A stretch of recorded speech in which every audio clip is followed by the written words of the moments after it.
కర్నూలు జిల్లా కేంద్రం సమీపంలో తీవ్ర విషాదం ఏర్పడింది. తన ఇద్దరు చిన్నారులతో కలిసి ఒక తల్లి చెరువులో దూకి బలవన్మరణానికి పాల్పడిన ఘటన స్థానికంగా కలకలం రేపింది.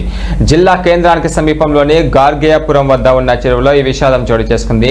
మృతులను రాజేశ్వరి, ఆమె కుమారులు సుకుమార్, అబ్రహంగా పోలీసులు గుర్తించారు. స్థానికుల సమాచారం మేరకు ఘటనా స్థలానికి చేరుకున్న పోలీసులు మృతదేహాలను వెలికితీశారు. అయితే ప్రాథమిక సమాచారం ప్రకారం కుటుంబ కలహాల కారణంగానే మనస్తాపానికి గురైన రాజేశ్వరి తన ఇద్దరు పసిపిల్లలతో కలిసి చెరువులో దూకి ఆత్మహత్య చేసుకుందని పోలీసులు అనుమానిస్తున్నారు.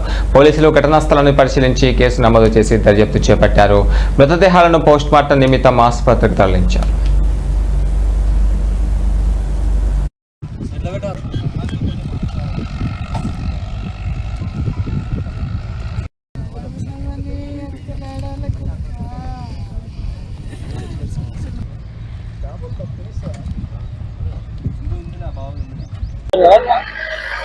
సాలాలతో తెప్పించుకున్నా పడింది ఈయన సాలాలతో తెప్పించుకుంటే అయిపోయి కదా నిరండా తీసుకెళ్ళాలి.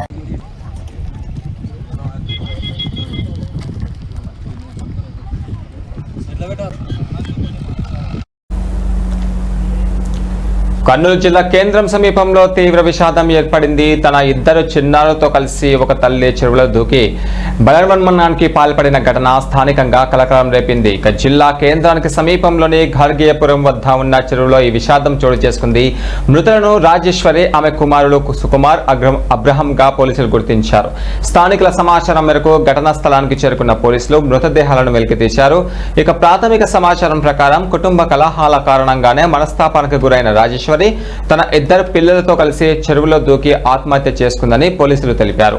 అయితే పోలీసులు ఘటనా స్థలానికి పరిశీలించి కేసు నమోదు చేసి దర్యాప్తు చేపట్టారు. మృతదేహాలను పోస్ట్మార్టం నిమిత్తం ఆసుపత్రికి తరలించారు. ఈయన సాలాలతో తెప్పించుకుంటే అయిపోయి కదా నిరండా తీసుకెళ్ళాలి. నమస్కారం అండి. నిన్న ఉదయం 9:30కు గార్గేయపురానికి చెందినటువంటి రాజేశ్వరి 34 ఇయర్స్ ఆమెను అల్లంపూరు విలేజ్కి ఇచ్చారు. భర్త పేరు రాజు. ఆమెకు కంట్లో నీళ్ళు వస్తున్నాయనే ఉద్దేశంతో భర్త ఏదో పనికి పోయినాడని వాళ్ళ మదర్ చూపిస్తుంది. హాస్పిటల్లో వర్క్ చేస్తుంది వాళ్ళ మదరు. చూపిస్తుందని చెప్పి ఇక్కడికి వచ్చింది. వాళ్ళ మదరు ఈరోజు ఆగమ్మ, రేపు శనివారం నేను తీసుకెళ్లి చూపిస్తానంటే లేదు నా భర్త దగ్గరికి వెళ్ళి నేను చూపించుకుంటానని చెప్పి ఇంట్లో నుంచి బయలుదేరి వచ్చి ఆమె పెద్ద కొడుకు సుకుమార్ 8 సంవత్సరాలు, రెండో కొడుకు అబ్రహం 3 సంవత్సరాలు, ముగ్గురు కూడా గార్గేయపురం నుంచి నిన్న ఉదయం 9:30 బయలుదేరి వచ్చి ఇక్కడ సూసైడ్ చేసుకోవడం జరిగింది. వాళ్ళ మదర్ నైట్ అంతా రాకపోయేసరికి పొద్దున్నే మార్నింగ్ వెతుక్కుంటూ వచ్చింది. వస్తే ఇక్కడ చెప్పులు, ఆధార్ కార్డులు బయట ఉంటే అక్కడ జాలర్లు ఉంటే వాళ్ళని పిలిపించి చూసింది. వాళ్ళే పిల్లలు అని చెప్పి నిర్ధారించుకొని పోలీసులు అయినా మాకు ఫోన్ ద్వారా తెలిపితే మేము వచ్చాము.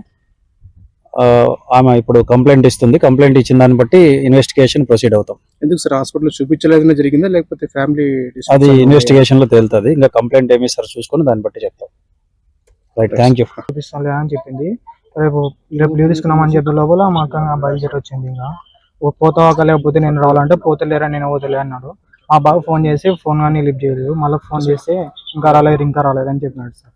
అందులోపల ఇక్కడ పొద్దున వచ్చి ఇక్కడ చూసే లోపల 7 గంటలకు వచ్చి మా అమ్మ ఇక్కడికి వచ్చి చూసే లోపల బాడీ అనేది బయటపడింది సార్. ఏం పేరు? భర్త పేరు రాజు, భార్య పేరు రాజేశ్వరి. ఎవరు? అల్లంపూరి సార్. భర్త వల్ల నేను భర్తలోనే ఉన్నదన్న సమస్య. భర్త బాగా పెట్టుకుంటే ఇంత దూరం నాకు అనుమానం. నైనా పిల్లలు 2 కొడుకులు పుడితే ఎవరిని కొట్టించుకున్నవన్నీ కొట్టతాడంట. రాత్రిలో గుట్ట బట్ట ఇడిపించి అందరి కొట్టతాళ్ళంట. మనసుగా చిన్నారులు పెట్టినారు నా పిల్లలు మగ పిల్లలు మొలక లేకున్నారు. నైనా ఎందుకు అనుమానం ఉంటే ఆ మాటకి సమాధానం చెప్పుకున్న ఫోన్ పెట్టేస్తుంది. మంచిగా చిన్నారులు పెట్టినారు. నేను నా పిల్లనే వాడాంటి బాధతో ఉండకూడదు. నా పిల్ల చచ్చినట్టే వాడిని చచ్చిపోవాలా. నమస్కారం అండి. నిన్న ఉదయం 9:30కు గార్గేయపురానికి చెందినటువంటి రాజేశ్వరి 34 ఇయర్స్ ఆమెను అల్లంపూరు విలేజ్కి ఇచ్చారు. భర్త పేరు రాజు. ఆమెకు కంట్లో నీళ్ళు వస్తున్నాయనే ఉద్దేశంతో భర్త